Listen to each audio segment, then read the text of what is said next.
The following talk was given at Mile High Church in Lakewood, Colorado. Please visit our website at milehighchurch.org. It's so good to be here this morning. You know, my prayer as a minister on a Sunday morning isn't that I say something inspiring that is new to you. You know, my prayer, and it's the great honor of being a minister here at Mile High, is to represent your wisdom. My prayer is that something comes from my soul and my voice that speaks to you, something you already know within you. And so my prayer is that you hear something like that today. I'd like to begin by telling a story about an ancient Chinese philosopher named Xuanzi. And Xuanzi was fishing in the river one day when representatives of the king came to visit him to plead and to ask him to come be the prime minister of the country. And Xuanzi replied, "Is it true that the king has a 1,000-year-old tortoise?" "Yes," the representatives replied. "It's wrapped in silks and placed upon the most beautiful altar in all of the kingdom." "Well, tell me," Xuanzi asked, "would you prefer to be a 1,000-year-old tortoise wrapped in silks on an altar, or would you rather be a living turtle here in this river dragging your tail in the mud?"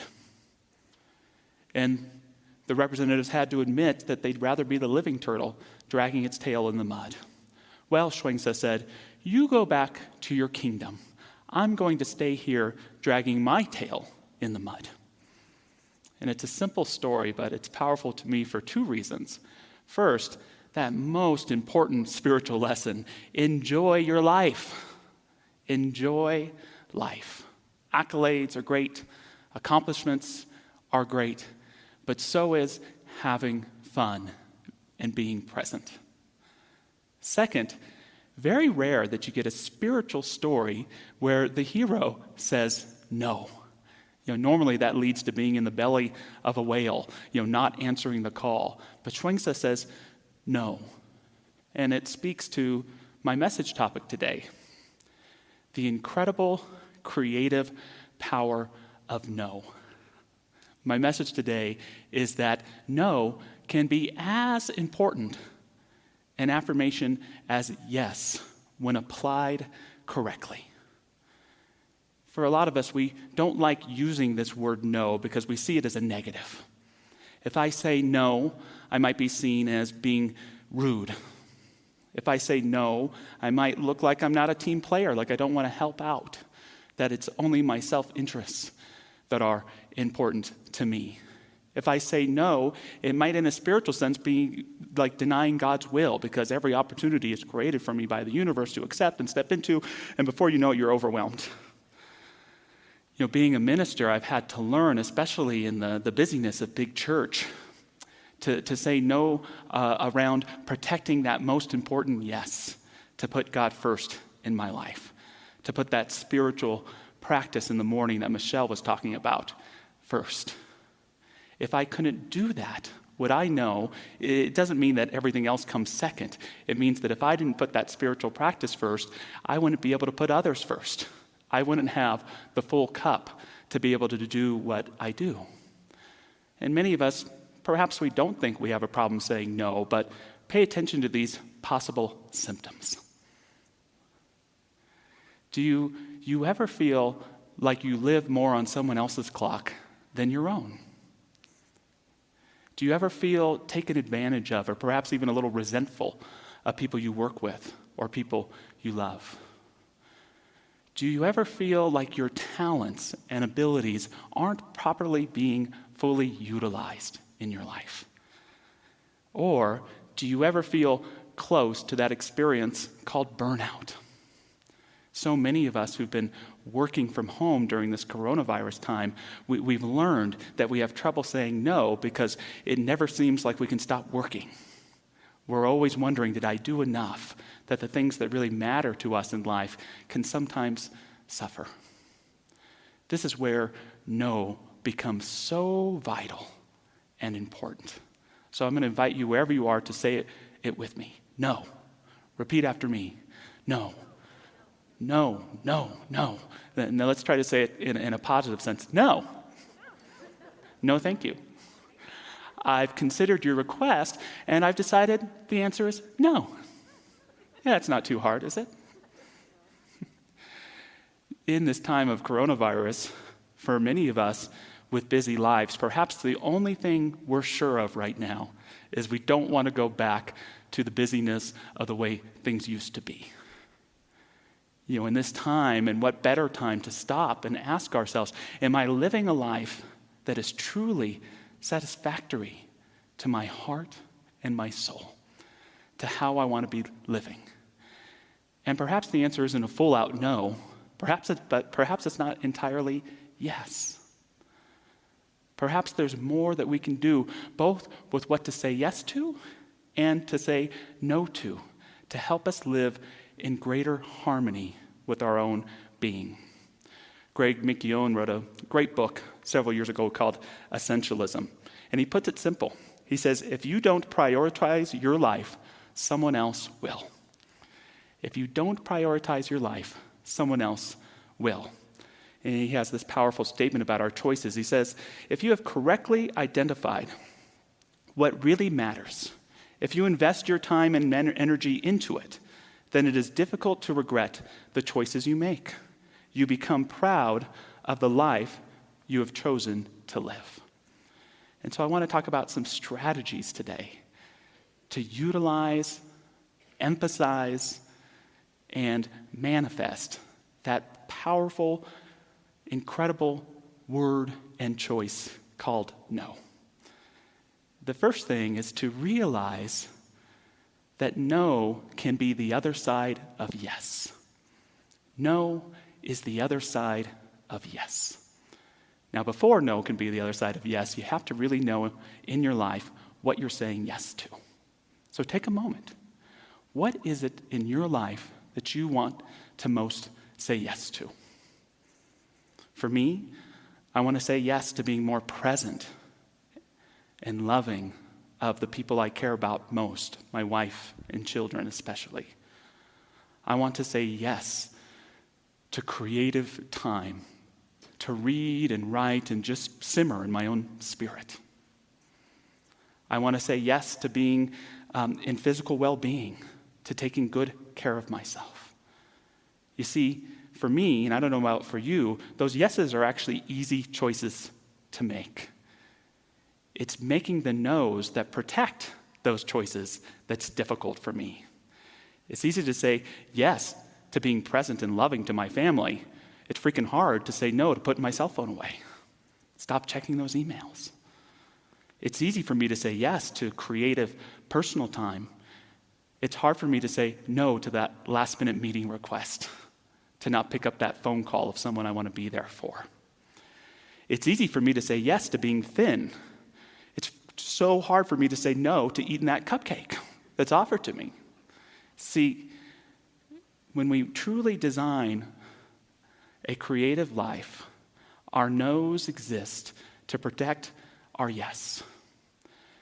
In the game of life, we might say, your yeses are your offense. They're all directed at fulfilling your goals, to scoring that touchdown. But you have to have a defense too. And your no's are your defense. Your no's are there to protect your goal, to help ensure where it is that you want to reach in your life. And if you're missing one, you're missing the other. But they can work together strongly. I was once working with an incredible young woman who had been in a relationship for a couple years that wasn't going anywhere. And so her question was, how can I break up with this guy? I've tried to, and yet the conversation always goes around how he's not behaving the way that I want him to. And so what happens is he promises to change his behavior, does for about a week, and then things go back to where they've been. And this guy wasn't a bad guy, he was a great guy, but he wasn't in alignment with what she really wanted. You know, and how do you break up with someone in the time of coronavirus these days? You know, do you just change your relationship status on Facebook without telling them? Do you try only texting and emojis for a while? Do you say this quarantine thing's working really good for me, I'm just going to stay at home? You know, it's amazing all the dishonest ways we can create sometimes because we're afraid to be honest, because we're afraid to be direct, because we're afraid to say no.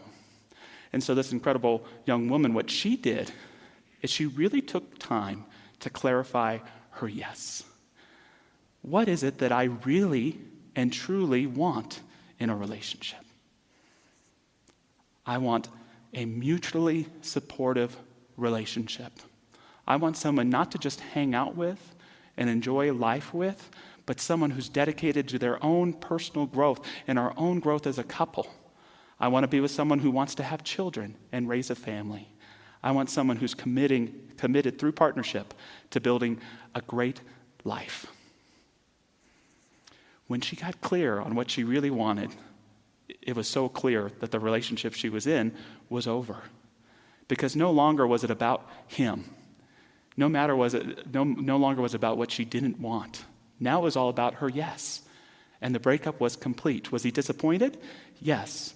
But not only did she break up with him, but she also broke up with that kind of relationship because of her clarity about what she wanted in her life. When you allow no to be the other side of yes, we live a double affirmation with great clarity. Second strategy, the next time you say no, say yes. The next time you say no, say yes. Let me explain what I mean by that. Say no out loud, but within, affirm what you're saying yes to. Let me get back to that cupcake. When someone says, Josh, would you like this delicious cupcake? And I say, no, thank you, I am lying. I want that cupcake. And, I try to be an authentic person. I authentically want that cupcake. I authentically want 5 cupcakes. But my answer is no thank you when I can remember my yes. My big yes, which is I want to be healthy. I want to have a routine of taking care of myself. Without that yes, my no breaks down. So using that no to protect that big yes allows us to realize that there's no such thing as a no in negative terms. It's only there to build up the strength of our yes.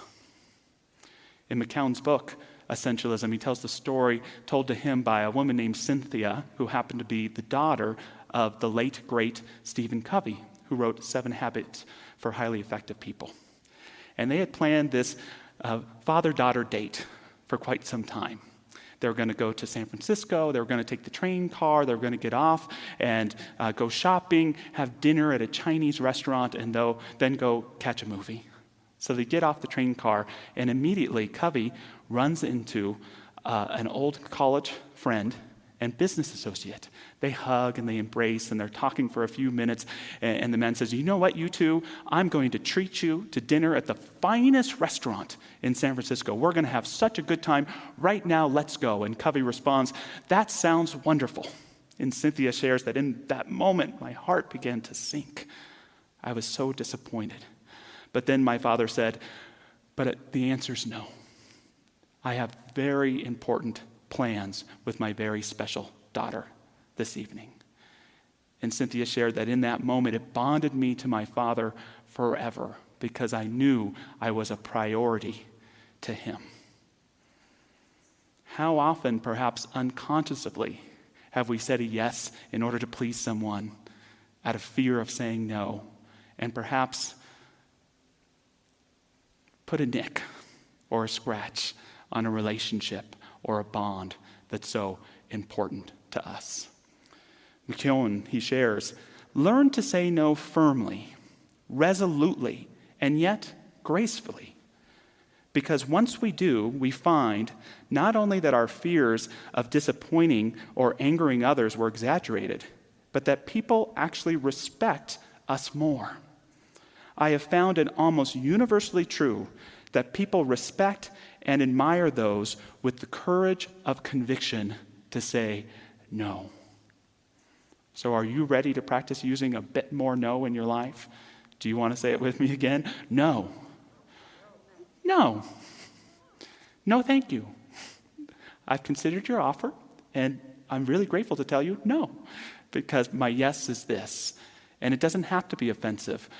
There's nothing more powerful or creative in your life than knowing who you are and knowing what you want. And trust me, no one wants to get in your way of fulfilling that vision. Be honest, be willing, and it leads to my third point today, which is about boundaries. The idea that the stronger your boundaries, the better your life. The stronger your boundaries, the better your life. You know, boundaries, like this word no, sometimes has this negative connotation to it. I have a lot of boundaries, which means I have lots of walls. No one can get into my heart. I never let my hair down. Someone who has a lot of boundaries is very untrusting. But to me, the opposite is true. Boundaries aren't walls. Boundaries are guidelines in which we can share and cultivate intimate and sacred space together. And it's not only so important to know what your boundaries are individually, but in those relationships that matter most to you.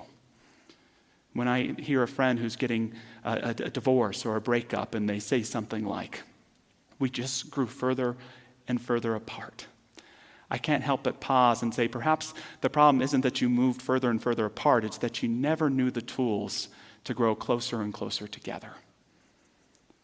And that's a challenge for many of us when we look back at our past relationships to the ones now. But to be able to remember that clear boundaries cultivate intimacy, cultivate connection, cultivate honesty, and can cultivate a powerful yes and a powerful no in a way that's mutually supportive. So know what your boundaries are. What are your physical boundaries? You know, if you're on Facebook, put on your safe word. We want to hear what it is. What are your physical boundaries, which have to do with touch, but they have to do with your time. They have to do with your space. Know what your physical boundaries are. Know what your boundaries are around communication. What does it mean to have a safe place to exchange ideas and listen to one another? What are your communication boundaries? You know, we're at a moment in history right now where there are a lot of issues going on in our world that are personally affecting us, or we are personally being asked to be a part of. Coronavirus. How soon am I supposed to get back to life as is? What am I supposed to believe about how serious this crisis is and what to do about it? Many of us are being asked to look at racism in a way that we never have before, to do our part to see what is my stuff that may contribute to a world that's not working for all those around me. Why are dozens of NBA players and athletes refusing to play right now? There are so many important discussions that need to be had, but the boundaries aren't there to connect. So the communication boundaries, I would love to talk about these things with you, but is there listening? Is there a willingness to be non-judgmental? Is there a willingness to have us both deepen in our conversation, to leave the conversation better than we left it? But if it's not safe, I don't want to have the conversation. Having the conversation in your Facebook comment thread probably isn't a safe place. So we want to seek to know what our boundaries are so that we can all do our work to help make our lives better and our communities and society better as well. What are your communication boundaries? And lastly, what are your self-care boundaries? To Michelle's incredible point, how much of your cup do you need to keep filled up to live your life in a way that's thriving? Not just for you, but in supporting those around you. Is it 20 minutes of meditation time in the morning? Is it making sure you get that long walk in 3 days a week? Is it only watching an hour of news instead of 8 hours of news? What are those self-care boundaries where you can say yes and no to yourself in an empowered and powerful way? Because again, it's our ability to know what our yes is, which isn't just a distant star. It's the possibility and the calling of how to live today in our own heart. And when we don't say yes to what our heart wants, we suffer. We stumble. Our spirits feel asleep. But as we again nurture our heart's yes and protect it by being willing to say no. We do not only what's best for us, but what's best for all those around us. For as our founder Ernest Holmes told us, that we rob no one when we discover our own good. You take from no one when you discover a greater degree of livingness and live it today. Let's make a commitment to do that. And so there's an affirmation coming up on our screen, and I'm going to invite you wherever you are to say it along with me. I deserve to be happy. I deserve to enjoy my life. I deserve healthy, meaningful, loving relationships. I deserve creative me time. I deserve to say yes. I deserve to say no. And let's take it a step deeper. I choose happiness. I choose to enjoy my life. I choose healthy, meaningful, loving relationships. I choose creative me time. I choose to say yes. I choose to say no. And lastly, take a deep breath here. I use my yes to affirm and choose what I want. I use my no to affirm and choose what I want. Let's have a prayer together. So knowing that our consciousness has been given these great gifts of yes and of no, so we apply them to that greater degree of livingness we seek in each and every moment and in all that we do. Knowing that divine spirit is that animative force in your being and mind, that it is connected with the infinite, that is connected with a vision for the highest good for all. I embrace that vision now. I know it is planted like a seed in my heart. And as I make the choices, the yeses and the nos, I know that that seed of potential grows without obstruction. I know that there is a seed of health in the life of everyone who affirms this prayer today, that is being nurtured, uplifted, leading to peace, vibrancy, and vitality. I know that there is a seed of wholeness that is being nurtured and uplifted in each one of us that causes us to see right through the illusions of division, to hold that heart of wholeness for ourselves and humanity. I know that there is a seed of prosperity and abundance that is being nurtured by our choices, that leads us each to those opportunities that allows us to be even more receptive to prosperous and thriving living. And I know that there is a seed of forgiveness, of reconciliation, of mercy, and of grace that is being nurtured through our authentic choices to be transparent to that deep love that made each of us, sets us free, and yet never lets us go. Knowing that love is here today and tomorrow, may it guide us, may it uplift us, may it surround and inspire those that we love. We let it be in deep, deep gratitude. And so it is. Amen. Thank you for listening to the Mile High Church podcast. This podcast is made possible by the generous contributions from listeners like you. If you'd like to make a donation, please visit us at milehighchurch.org. Have a fabulous day.